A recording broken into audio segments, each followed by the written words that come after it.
All right. This is the David Washington Show. I'm back. It's 2024. It's a new year. Old me. I got my teeth falling out of my head, aches and pains. But the doctor says I'm doing good. And that's all right with me. Hey, this is your political innovator, David Washington, and this is the David Washington Show. I am so happy that you are here with me. We got another year ahead of us, a lot of politicking, a lot of campaigning, a lot of that secret sauce. You know what I'm talking about. We're talking about countertop politics every Monday, 5 minutes. 5 minutes of campaign insight,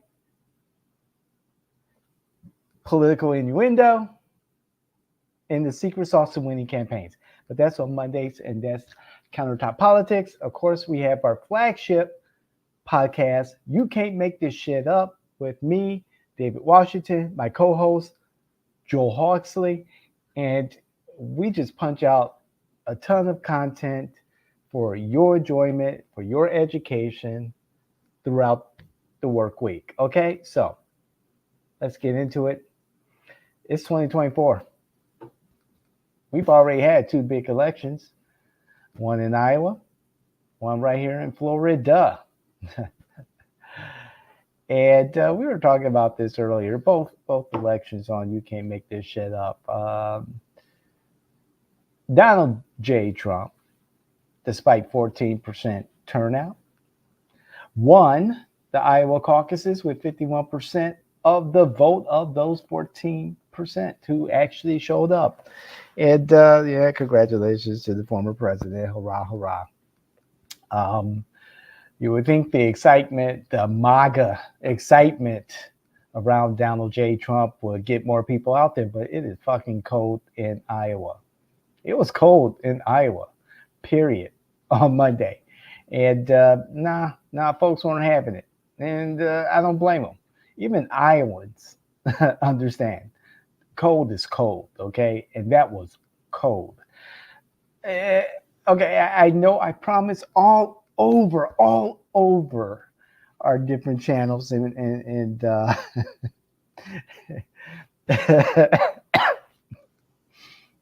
I'm sorry. That's my teeth are falling out of my head. I gotta see the dentist get some implants or something. I don't know. I had one. It's gone. But anyway, that's a different story. I'm talking about myself. Anyway. Ron DeSantis. He came in second. Yeah, whatever. Consolation prize for Ron DeSantis. And I know I've talked about Ron and roll him off on the day that he announced his campaign on Twitter. I was looking forward to. I'll try and keep a straight face. I am trying the best I can. Ron DeSantis and his ground game, his super PAC Never Back Down, invested a ton of money and a ton of resources to knock on 800,000 doors. 800,000 doors. That is impressive. That is phenomenal. Phenomenal. I'm sorry.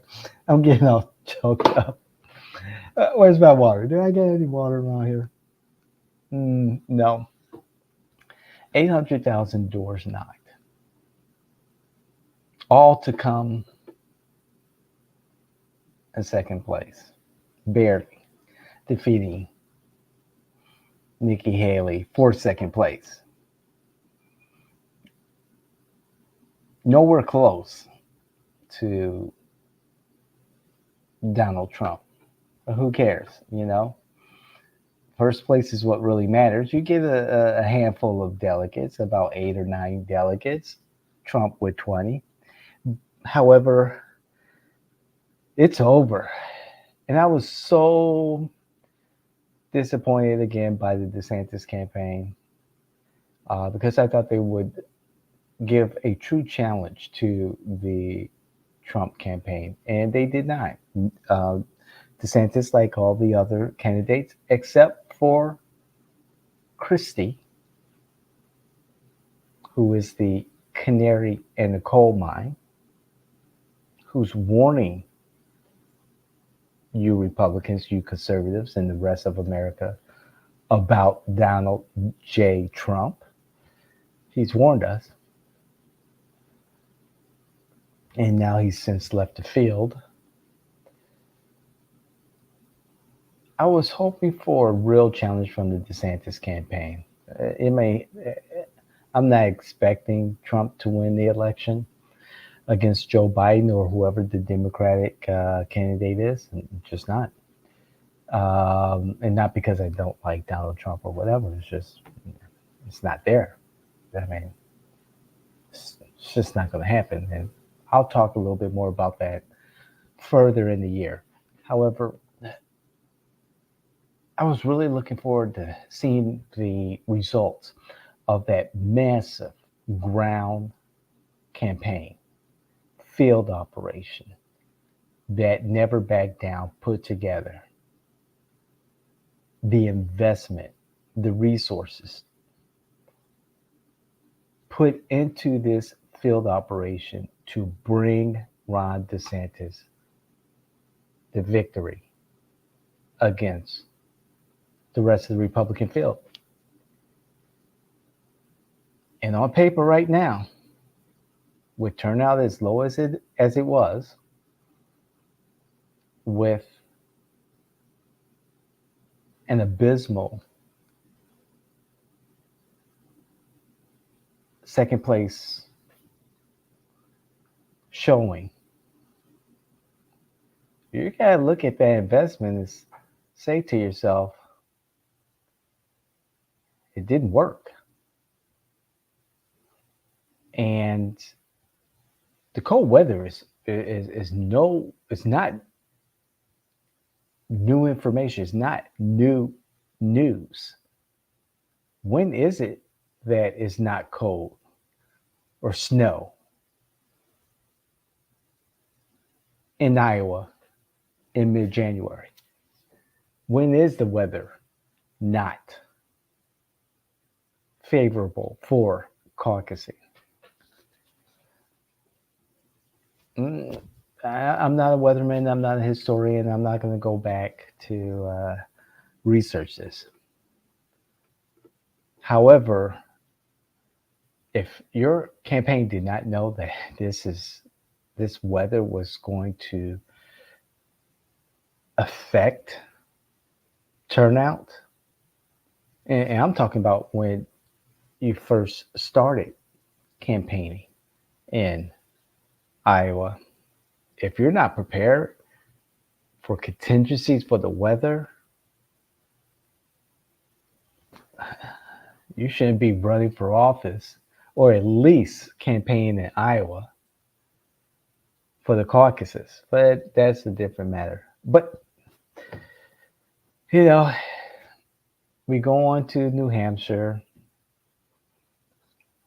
Delegates will be given to Trump and Haley.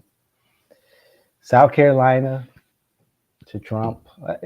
We know the deal. Trump is going to be the Republican nomination for president.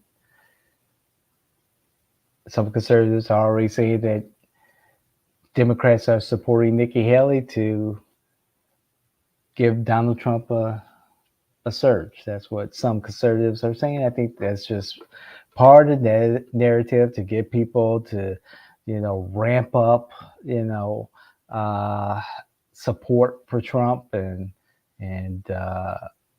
make something newsworthy when it's really not newsworthy. I can't wait till this whole thing is over with.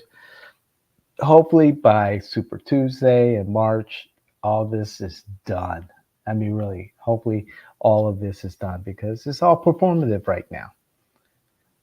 Republicans, Donald J. Trump, former President Donald J. Trump will be your nominee for the 2024 presidential election. Now, moving on. House District 35, congratulations to Tom Keene.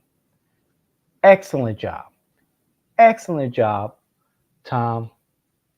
Democrats in bringing home a win and nipping away at the supermajority Republican legislature in Tallahassee. About 20% turnout. Okay, all right, for a special election, not too shabby. Americans, Floridians, we need to get that number way up. Democracy is not a spectator sport. It's full contact MMA. No, let's not get violent. But politics is civic engagement, and it's disappointing to see the 20%, but for special elections in January, we'll take it. The key to the Democrats' win was the overperformance of the non-party affiliates.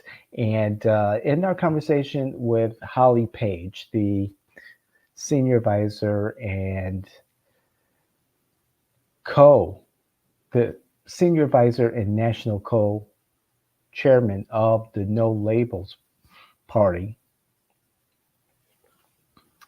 and we had a conversation with her, and it will be broadcasting that interview in the coming week.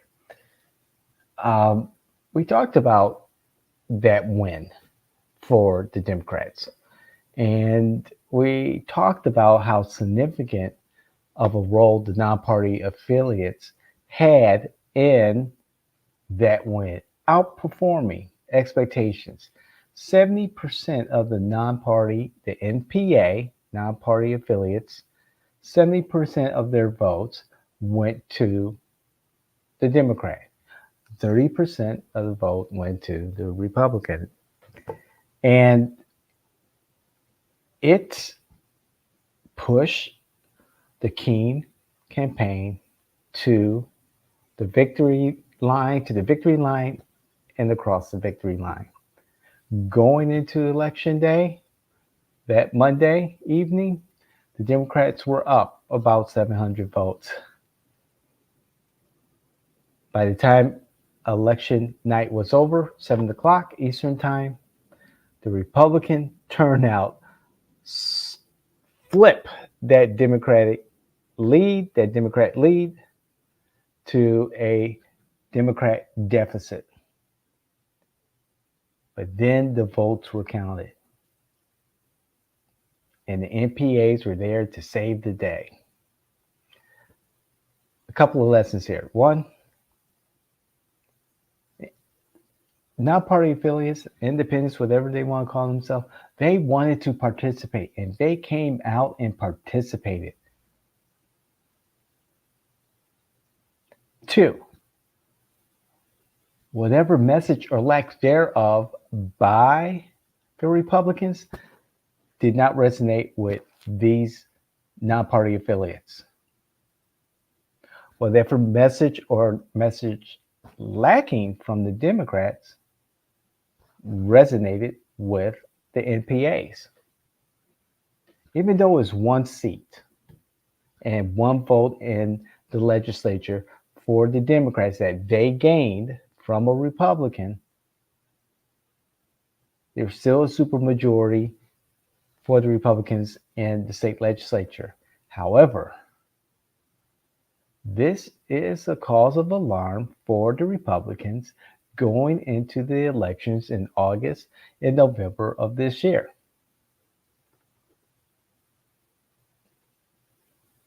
Tom King's opponent, Erica Booth, allegedly the campaign and its allies spent upwards of $100,000 to $300,000. A lot of it was in TV ads and the mailers. Oh my goodness, the mailers.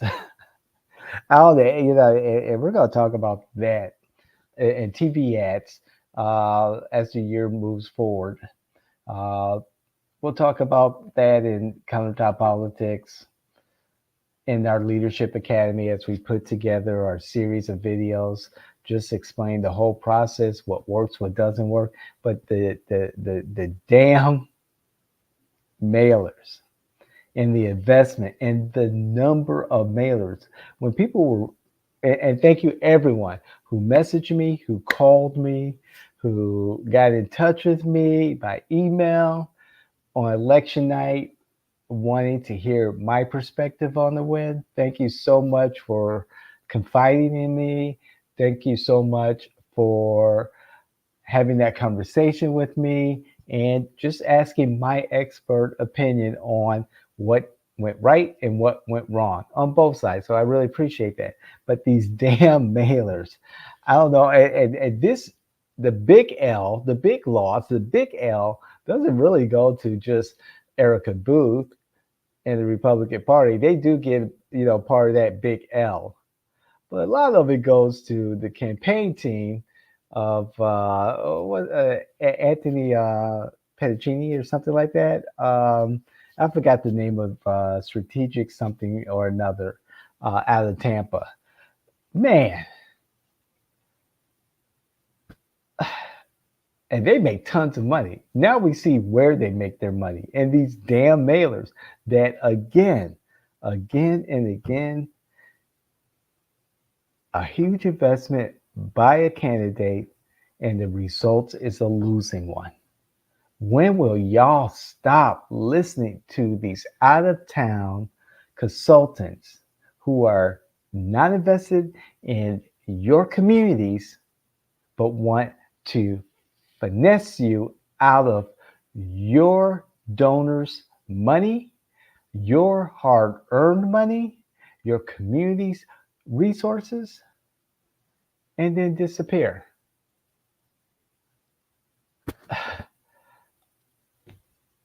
Eventually, y'all will learn. There's a better mousetrap, much better mousetrap. Democrats, they had an impressive team of volunteers who went knocking on doors and meeting voters where they are at their front doors, on their porches, in their driveways, in the community, and it worked. I can't say how important it is to have an effective field operation that will defeat any mail campaign. You know where your targets are, and you strategically go after them. Nothing takes the place, especially mailers that find their way into the garbage or find their way into my hands where I keep a nice library of them, scan them, and I look at the ones that made sense, that will work, and the ones that don't make sense and don't work, and build a better strategy for my clients. Oh man, unbelievable. Unbelievable. It was such a disconnect of the Republicans to the electorate in this race. However, at the end of the day, you have to give Tom Keene and the Democrats credit for going out and reaching their voters where they are at and resonating with their message with the NPAs and like-minded Republicans who voted for the Democrat ticket. It's awesome. Awesome stuff.